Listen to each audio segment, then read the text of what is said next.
আজকে ছিল আবার আমার ইভিনিং ডিউটি। সকাল সকাল ঘুম থেকে উঠে পড়েছি। আসলে 10টার সময় ঘুম থেকে উঠেছি। ওঠার পর রান্না চাপিয়ে দিয়েছি, আর পাশে আমার হসপিটাল ছিল, হসপিটালের ওপিডি এটা। তো আমি এখানে রান্না করছিলাম আর ওপিডিতে দেখছিলাম যে কোনো লোক নেই। এদিকে আমি রেডি হয়ে গেছি। রেডি হয়ে অলরেডি যে জামাগুলো নিয়ে এসেছিলাম ডিউটিতে পরার জন্য, কাচার জন্য, তো কেচে আমি সেটা ভাঁজ করে এবার ব্যাগে ঢোকাবো, না হলে ডিউটিতে গিয়ে আমি কিছু পরতে পারবো না।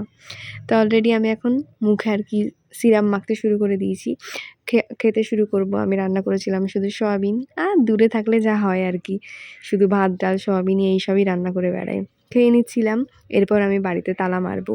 আর জানি আসবে প্রচুর পেশেন্ট, যেহেতু ওপিডিতে ফাঁকা ছিল বৃষ্টির জন্য, এবারে আসবে এমার্জেন্সিতে প্রচুর পেশেন্ট।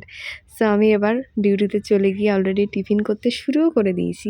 টিফিনে আর কি নিয়ে যাব, বাড়ি থেকে দূরে থাকি, নিতে গেলে সেই দোকান থেকে কেকই নিতে হবে আর বিস্কিট।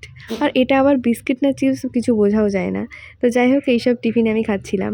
আর মাঝে মাঝে মন খারাপ করে যে বাড়ি থেকে দূরে থাকি, কিন্তু কি আর করা যাবে, এটাই তো জীবন, তাই না?